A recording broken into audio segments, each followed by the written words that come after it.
L'hypertension artérielle, cette tueuse silencieuse, maladie la plus importante au monde, c'est le sujet que nous allons vous délivrer ce jour.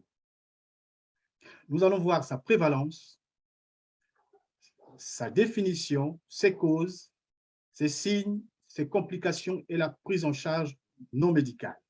Enfin, quelques conseils pour éviter les effets néfastes de cette maladie sournoise. Je suis le docteur Clément Ikapi, présentateur de l'émission Merci Docteur sur TLR TV. Bonjour. Pour continuer à bénéficier de nos émissions médicales, likez, abonnez-vous et envoyez-nous des étoiles. Parlons des statistiques. L'hypertension artérielle, c'est 15 millions de cas en France. 10 millions seulement sont sous traitement. Les autres se comportent comme des porteurs sains. Enfin, c'est comme ça qu'on les considère. Jusqu'au moment où, malheureusement, la pathologie peut se découvrir à l'occasion d'une visite de routine, en médecine du travail, à l'école ou dans les campagnes de dépistage. Mais malheureusement, il arrive de temps en temps que les circonstances de découverte soient à l'occasion d'une complication, soit un AVC, soit un infarctus du myocarde. En ce moment-là, malheureusement, c'est un peu tard. D'où l'intérêt de toujours prendre sa tension artérielle chaque fois qu'on en a l'occasion, même si on a l'impression d'être en bon état physique. Alors, je parie que les 3/4 de ceux qui me suivent ont chez eux un thermomètre. J'aurais souhaité qu'à la fin de cette émission, que les 3/4, sinon la totalité de vous, aient un appareil de tension à la maison.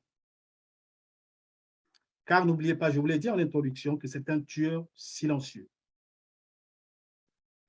Quand l'hypertension arrive, c'est parfois très brutal et parfois trop tard. Donc, anticipation, prévention, s'il vous plaît. Toujours sur la prévalence de l'hypertension artérielle, il y a une inégalité de répartition avant l'âge de 50 ans. Les femmes sont beaucoup moins atteintes de l'hypertension parce que protégées par les hormones sexuelles féminines. Après la ménopause, l'équilibre revient et il y a presque autant des hypertendus de sexe féminin que de sexe masculin. Mais c'est quoi l'hypertension en réalité? Avant de la définir, essayons de définir d'abord la tension artérielle elle-même. Tension artérielle ou pression artérielle. La tension normale. Qu'est-ce que c'est?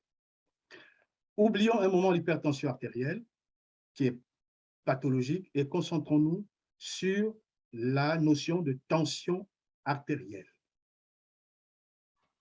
pour un patient non hypertendu. La tension artérielle était appelée par nos anciens la force du sang. C'est effectivement cette force, cette pression que le sang exerce au niveau des parois des artères. Cette pression permet aussi au sang de progresser. Sans cette pression, le sang ne progresserait pas aussi facilement dans les vaisseaux. Cette pression qui règne à l'intérieur du système artériel, c'est elle qui fait progresser le sang, je vous l'ai dit. Attention, nous parlons ici que du système artériel, c'est-à-dire toutes les artères de l'organisme. Parce que, rappelez-vous que le système vasculaire est constitué principalement des artères et des veines. Mais la tension artérielle ou pression artérielle, j'utilise volontairement les deux termes parce que c'est quasiment la même chose.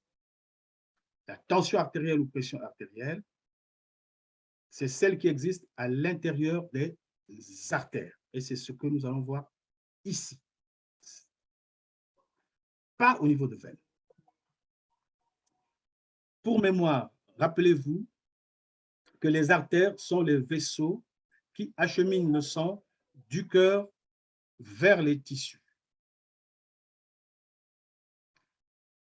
Pour le fonctionnement normal de l'organisme.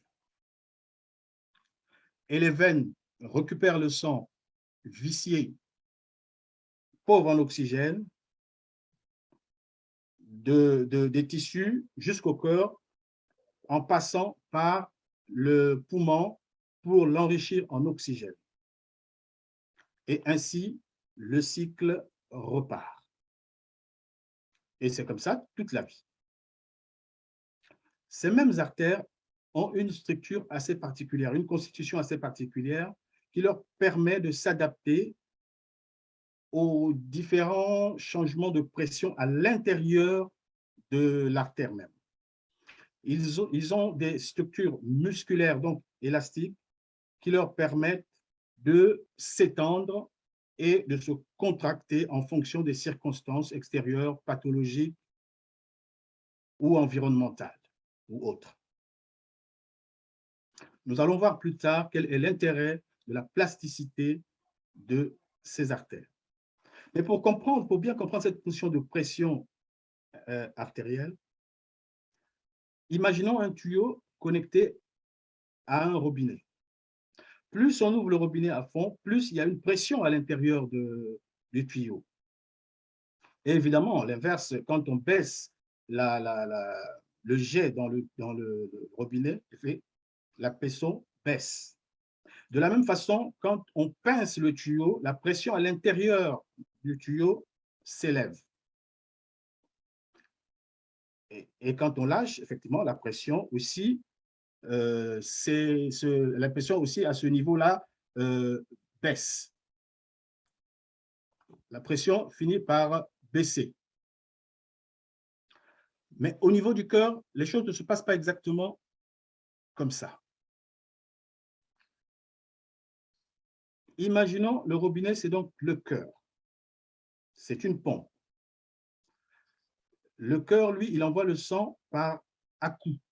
Il n'envoie pas le sang de façon continue, comme l'exemple que je viens de vous donner du robinet.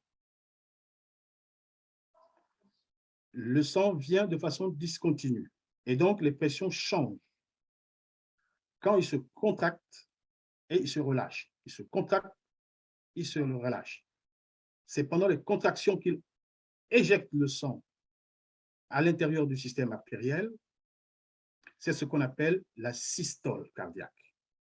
Et quand il se relâche, il se remplit, il se repose avant de rebattre ou de se contracter à nouveau. C'est ça qu'on appelle la diastole. Il se contracte, il se relâche, il se contracte, il se vide du sang, il se relâche, il se regonfle, se remplit, et ainsi de suite. C'est ça qu'on appelle la révolution cardiaque. C'est ainsi qu'au niveau de la tension, nous avons deux chiffres. Il y a le premier chiffre, c'est quand le cœur envoie le sang, c'est la maxima, ou tension systolique. Et le second chiffre, c'est quand le cœur se relâche, c'est la minima, ou la pression diastolique. Et c'est comme ça tout au long de son fonctionnement. Il y a toujours deux temps. Boum, paf, boum, paf, boum. Voilà. Donc, chiffre systolique et chiffre diastolique. La systolique, c'est la plus élevée et la diastolique, c'est la plus basse. Prenons l'exemple 12-8. 12, 8 ou 120-80 en millimètres de mercure. 12, c'est la maxima, donc c'est quand le cœur envoie le sang dans les vaisseaux.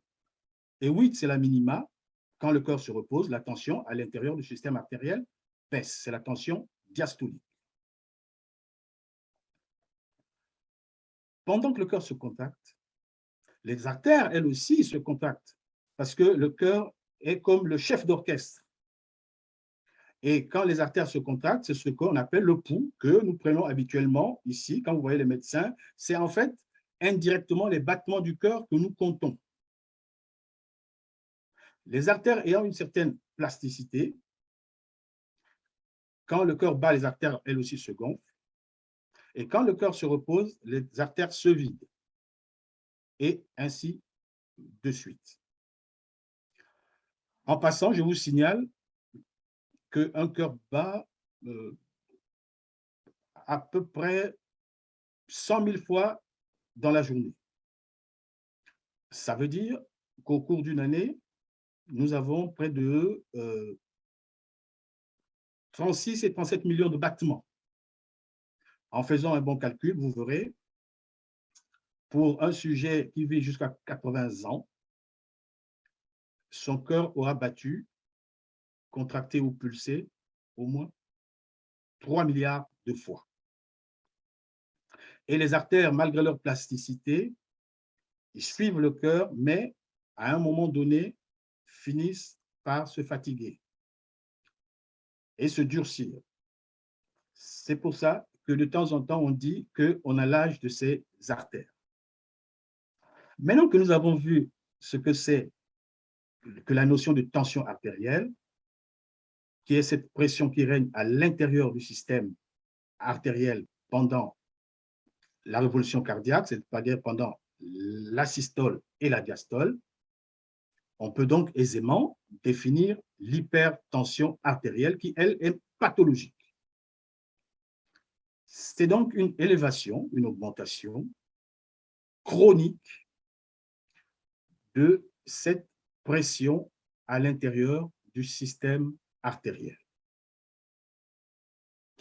Les sociétés européennes et les sociétés américaines de cardiologie définissent une hypertension artérielle comme une tension supérieure ou égale à 14,9 en centimètres de mercure, soit 140, 90 avec des tensiomètres électroniques. C'est donc à partir de ces chiffres qu'on considère qu'un sujet est hypertendu. Mais attention, cette tension doit être prise dans des conditions que je vais vous décrire, c'est-à-dire sujet reposé pendant au moins 5 minutes, repos physique ou intellectuel, en position assise pour un adulte, sur une chaise, pieds reposant sur le sol, pas des pieds pendantes, le bras à hauteur du cœur, l'avant-bras reposant sur un support, une table par exemple, et un brassard adapté. Voilà. Enfin, il faut respecter la règle des 3 prises, c'est-à-dire 3 prises le matin, 3 prises le soir, et le tout pendant 3 jours, et on fait une moyenne. Ce n'est que dans ces conditions que si le patient garde une tension élevée au-delà de 14,9, qu'on peut considérer qu'il est hypertendu et le soumettre à un traitement adapté ou des conseils idoines. La Société européenne de cardiologie dit aussi que compte tenu de ce qu'on appelle l'effet blouse blanche, les prises de tension à domicile, un sujet est hypertendu pendant la prise de tension à domicile si la maxima est à 13,5, c'est-à-dire 135, et 8,5 ou 85. Mais bon, disons en gros que 14,9 est un chiffre normal pour dire que le sujet est hypertendu au-delà de ces chiffres. Ceci dit, même un seul de ces chiffres suffit, c'est-à-dire s'il n'y a que 14,8 ou 15,8, c'est une hypertension. 12,10, c'est une hypertension. Attention. Ça, c'est important à savoir. Et à présent, quels sont les signes cliniques d'une hypertension artérielle? Nous vous avons dit en introduction que l'hypertension artérielle est une maladie silencieuse. Les anglo-saxons disent un silent killer. Ça veut dire qu'en réalité, il n'y a pas de signe. Mais en interrogeant sérieusement le malade au cabinet, vous vous rendez compte, et on se rend souvent compte, qu'il y a certains petits signes qui sont passés quasiment inaperçus de notre patient. Il s'agit des céphalées, des bourdonnements d'oreilles, des flous visuels et des impressions de mouches volantes, parfois des vertiges,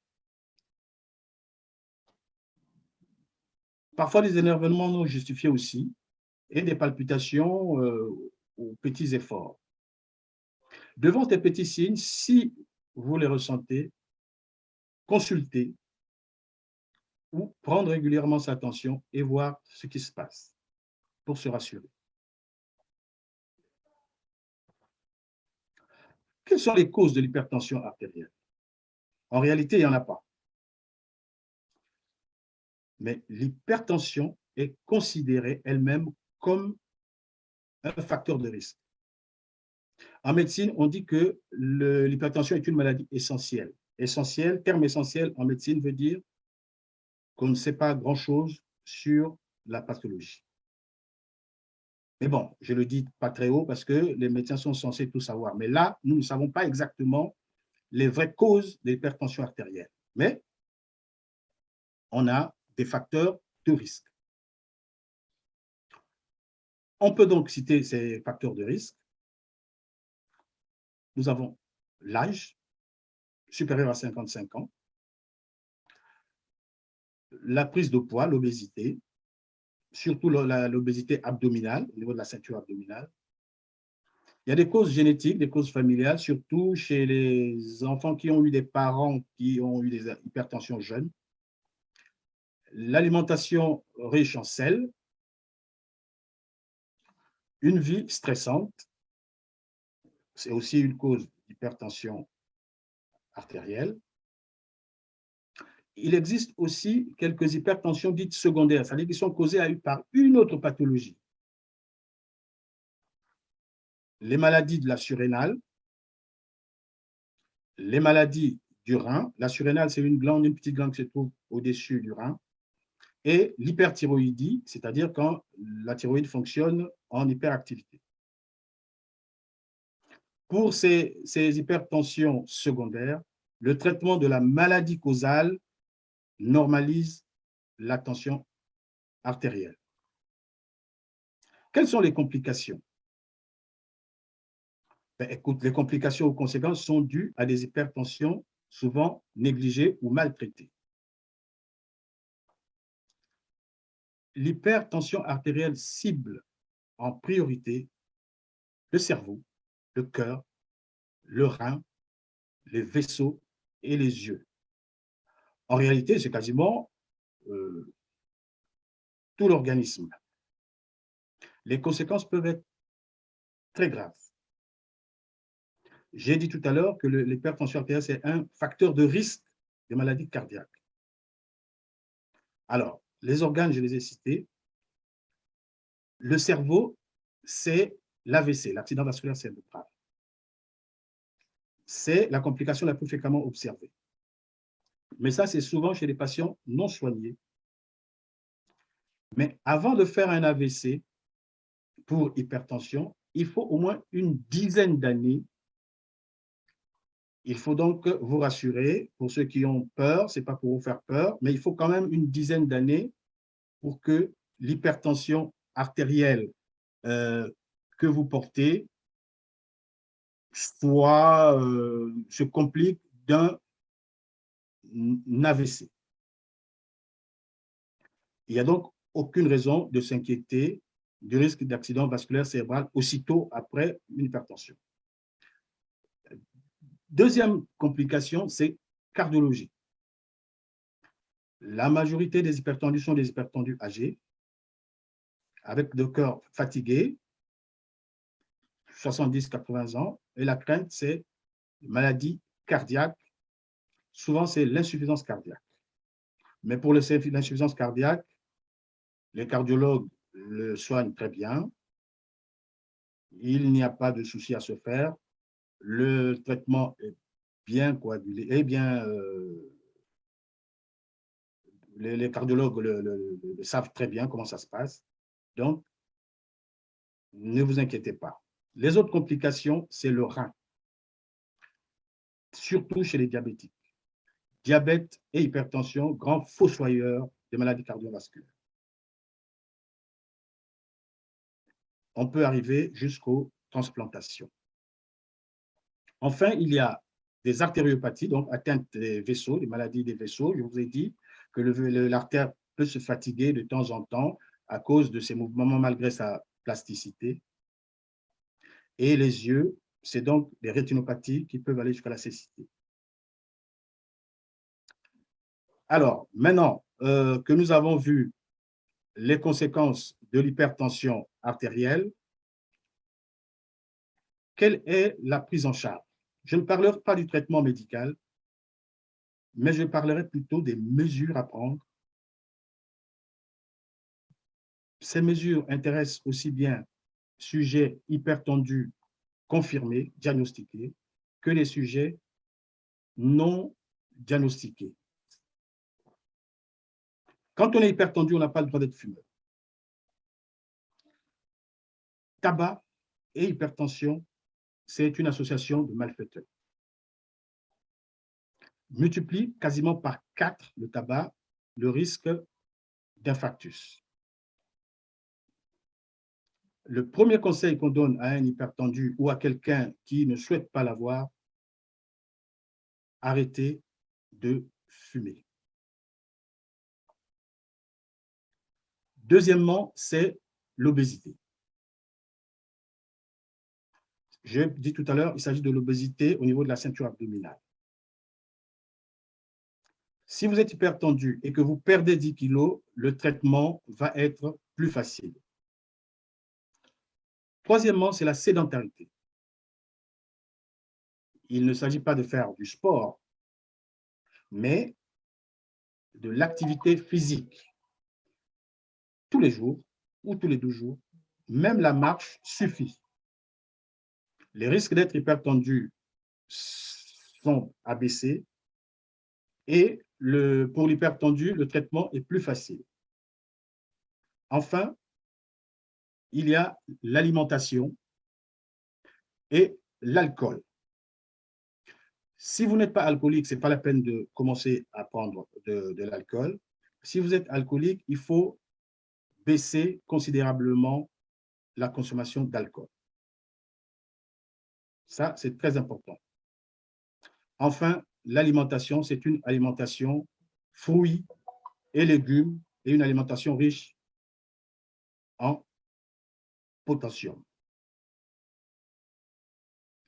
Le sel, il faut l'abandonner ou réduire considérablement si on est hypertendu. Mais il n'existe pas d'études qui interdisent un non-hypertendu de ne pas prendre le sel. Mais dans tous les cas, 4 à 6 grammes de sel par jour suffisent pour les besoins normaux d'un sujet de 70 kg.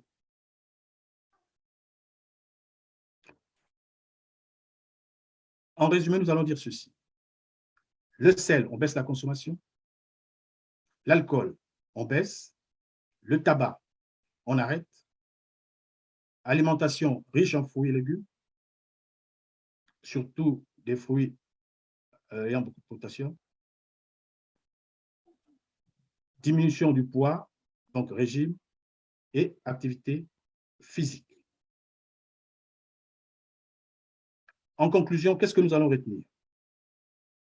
Que l'hypertension artérielle touche près de 15 millions de personnes. Même si les causes ne sont pas bien connues, mais on connaît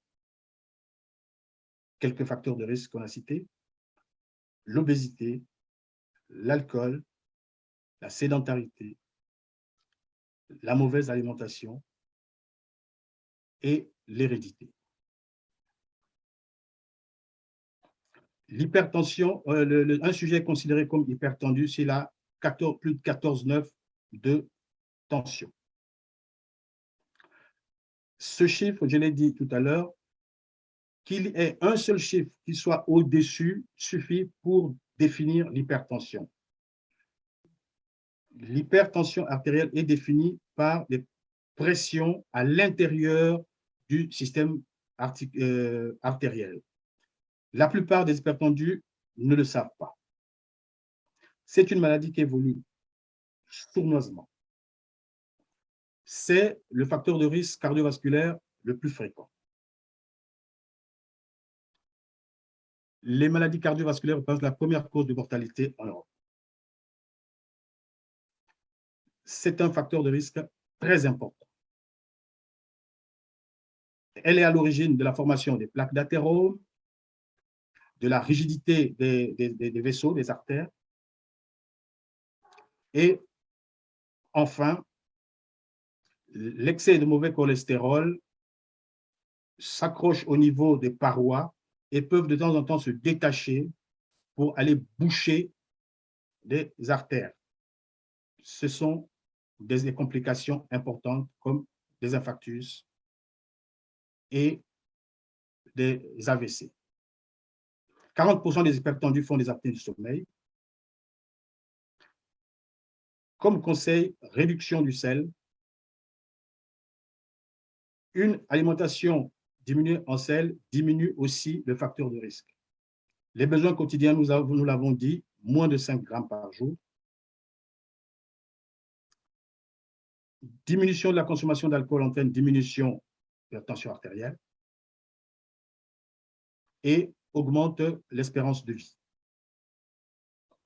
Attention, ne pas rajouter les sels dans les assiettes quand on mange. Éviter les produits manufacturés. Éviter les gâteaux apéritifs et choisir de l'eau où on peut trouver que moins de 150 mg de sodium. L'hypertension, je vous rappelle, représente un facteur de risque très important d'infarctus du myocarde. Et pour terminer, pensez chaque fois à prendre sa tension artérielle. Mesdames, Messieurs et chers internautes, nous sommes arrivés à la fin de notre émission. J'espère vous avoir été utile. Si vous avez des questions, n'hésitez pas de nous les poser par les voies habituelles. N'oubliez pas de vous procurer un appareil attention. Entre-temps, portez-vous bien et à bientôt.